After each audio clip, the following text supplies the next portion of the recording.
Mr. Sakkendi. Mr. Speaker, in Malay, please. Tuan Speaker, kemajuan teknologi yang kerap bermakna penting untuk mengkaji semula dasar kami untuk memastikan bahawa kami terus bertahan dan memanfaatkan sepenuhnya teknologi yang tersedia. Dengan semakin pentingnya untuk mempertahankan keselamatan dan pertahanan terhadap keganasan, kami memerlukan sokongan daripada pasukan polis Singapura untuk pelbagai operasi keselamatan. Jadi melesenkan sistem penetapan mata wang pintar IBNS dengan bijak dalam operasi transit CIT akan membantu membebaskan pegawai polis tambahan supaya mereka dapat digunakan untuk melakukan tugas yang lebih penting. Saya menyokong penggunaan lazim sistem sedemikian dan berharap dapat melihatnya digunakan di seluruh Singapura. Saya ingin tanya kepada Pak Minister, berapa banyak bank akan menggunakannya dan bagaimana kementerian bercadang untuk menjangkau mereka yang belum menyatakan minatnya. Jadi dari segi kesan kewangan, bagaimanakah impak penggunaan sistem dari segi kos untuk bank-bank di sini?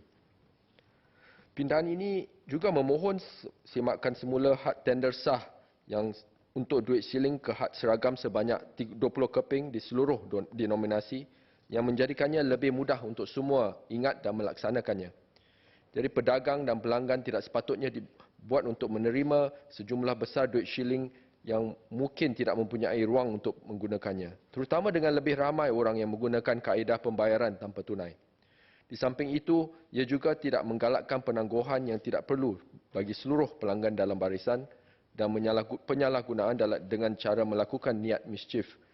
Satu kes tertentu yang membuat tajuk media adalah sebuah kedai di Silmin Square seperti AP Encik Sylvia yang mengatakan tadi yang mengembalikan pelanggannya $1,010 kesemuanya dalam duit shilling. Terdapat juga pelanggan yang membayar shilling bernilai $19,000 kepada seorang peniaga kereta untuk membuat kenyataan.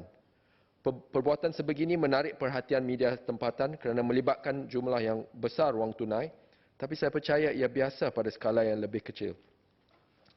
Sesetengah pelanggan mungkin tidak menanggung pemikiran yang berniat jahat tetapi hanya mahu mengurangkan jumlah duit shilling yang mereka bawa dan fikirkan apa-apa yang membebankan mereka pada pedagang.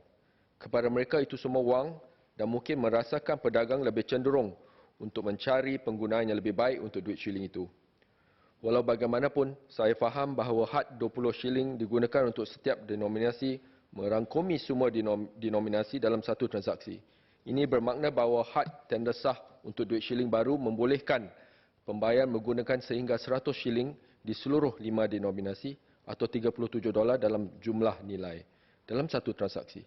Oleh itu, perubahan dalam had tender sah tidak akan menyebabkan perubahan ketara kepada cara shilling digunakan dalam urus niaga harian. Saya gembira bahawa peraturan ini dipermudahkan untuk semua denominasi. Tuan Speaker, saya ingin menimbulkan soalan sama ada charge perkhidmatan yang dikenakan oleh bank apabila menerima duit shilling boleh dikawal selia. Masih terdapat banyak vendor dan bahkan organisasi kebajikan yang menerima sejumlah besar duit shilling.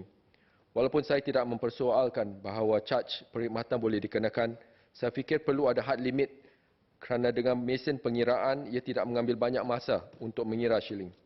Dan dengan peningkatan otomasi, saya menjangkakan bahawa penggunaan mesin simpanan duit shilling akan menjadi lebih umum. Pada masa ini, seseorang perlu bayar 1.5 sen untuk mendepositkan satu duit shilling dan ini boleh meningkat sehingga jumlah yang besar untuk sejumlah besar duit shilling. Ia hanya menghalang orang untuk menggunakannya. Lebih-lebih lagi, biasanya orang yang mempunyai shilling yang banyak juga mungkin mereka yang akan mempertimbangkan iuran pembelanjaan yang besar yang mereka akan hadapi. Adalah penting untuk menyedari bahawa shilling masih merupakan sebahagian besar pembayaran untuk perniagaan kecil seperti vendor akhbar, pengendali permainan kanak-kanak dan kedai-kedai peruntukan. Sudah menjadi cabaran bagi mereka untuk menukar kepada pembayaran tanpa tunai dan saya bimbang bahawa dasar-dasar ini secara tidak langsung akan membawa kepada pengurangan keseluruhan penggunaan dan ketersediaan duit shilling yang akan menjejaskan jualan mereka. Saya ingin mengambil peluang ini untuk menekankan keperluan untuk melibatkan perniagaan kecil ini dan membantu mereka untuk kekal relevan walaupun kita mempromosikan penggunaan kaedah tanpa tunai. Jadi Tuan Speaker, saya menyokong bil ini. Terima kasih.